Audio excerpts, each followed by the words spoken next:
share with us how life has been in the truth? How many months now? I welcome you to Ilara Kingdom. We've been on the throne after I was coronated on the 16th of August for over 4 months now, by His Excellency the Governor of Lagos State, and the experience has been very awesome. In that I translated from the corporate world, private sector, being a public servant, to a royal father, a traditional ruler. So they are two completely different things, but then it has been a very, very awesome experience, in that I'm in the midst of my own people now, and I've been trying to acclimatize to understand the kind of, though I've always been with them, but then now that I'm their traditional ruler, I've been trying to bring the culture, the tradition, and then with my own experience as a public officer, trying to marry the two together. So far so good. It has been very nice, and I'm highly delighted to be back home to serve my people. What has been the challenges you faced since you came? What are the main issues that you're trying to tackle? Usually, even in the best of systems, every community has its own challenges. It's not a bed of roses. When I got here, I discovered that there are so many things that need to be taken care of, particularly in terms of security, in terms of welfare of our people, in terms of education, in terms of empowerment programs, and with a view to creating jobs. And then there are some other traditional issues that have been on ground that we have also been trying to resolve. So basically the challenges are there, but gradually and steadily we have been trying to work towards it. Okay. And then what has been the role of the community in terms of trying to help make the community a safer place? Because we know that basically there's so many challenges that are also being faced by other communities that are similar to yours. I don't know how far you've come with that. Yes, in terms of security, we all know, we are aware of what has been happening around us.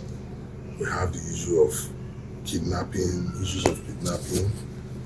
issue of cultism, issue of drug abuse, issues that are related to rape and then pedophile, and then molesting young girls, and part of it has to do with the unemployment that is in our society. One thing is always leading to the other, because as they always say, an idle hand is a devil's workshop. But at the same time, as a traditional ruler, as the head of the community, we, in conjunction with other traditional rulers and the other stakeholders, including the local government chairman, as well as the security agencies. When I say security agencies, I'm referring to the police, the military, the Lagos State Neighborhood Security Corps, as well as even the FRSC and the civil defense here. So we normally meet, and we've been trying to see the best way to tackle the issue of insecurity. And so far so good. Partly some of the efforts that we have put in Then we have been engaging the youths themselves, to ensure that they do the right thing. We have been talking to the community leaders as well, the elders in the community, to ensure that their children and their word. That's what happened in October. It is unprecedented in the history of Nigeria, whereby a peaceful protest, which was a lawful thing constitutionally, anybody can demand for their right, but it was hijacked by hoodlums, and these hoodlums happens to be people that are jobless or that doesn't have any meaningful source of livelihood. So they hijacked the peaceful protest, and then they started destroying our common properties and heritage and monuments. They destroyed them, and it was serious, and the collateral damage was done to many of our monuments, things that makes Lagos to be what Lagos is. All the beautiful high capacity buses were destroyed, places, and even the palace of the Oba of Lagos was destroyed. On the palace of one other Oba around Lekki there, the Elemoro, was also completely razed down. And then all other monuments, the High Court, the Magistrate Court, the Forensic Laboratory, as well as other things that makes Lagos what Lagos is. But fortunately, around us here, we didn't experience such. So that shows the extent that we community leaders have been able to manage the situation. It was one of the immediate challenges that I faced as a traditional ruler. But we thank God that so far so good, there was no incident, no single incident. Even nobody was killed or injured. So that's, to a large extent, we want to thank the Almighty God, and it's one of the efforts that we have been trying to put in as Royal Father. Tell us how you felt, sir, when you finally emerged as the new Kabisa. Yes,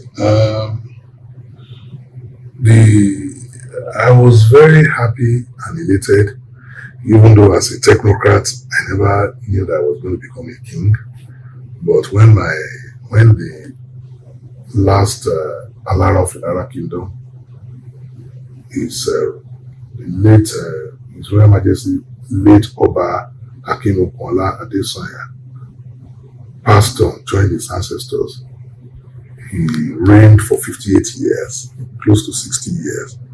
And many people have even forgotten about, they didn't remember that there was a declaration that states which ruling house will be the next, or the ruling houses that are, because he reigned for a very long time.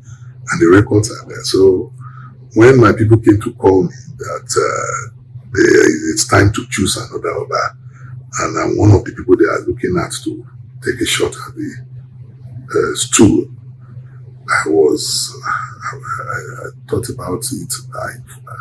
I engaged my family, I engaged my parents and everybody, and I consulted for a while, and I prayed about it. So when I was really convinced that, okay, I would take it, then I did. Initially, we were 13 princes that came out, which was short-listed to 8. And then the 8 names were submitted to the kingmakers, out of which I now eventually emerged as the Oba elect. So I was highly elated, and my people too were very, very happy that it is me that they actually wanted, and God has done it. So it is a thing of joy when your people want you to come and serve them, having served the state, the Lagos State government for exactly 26 years.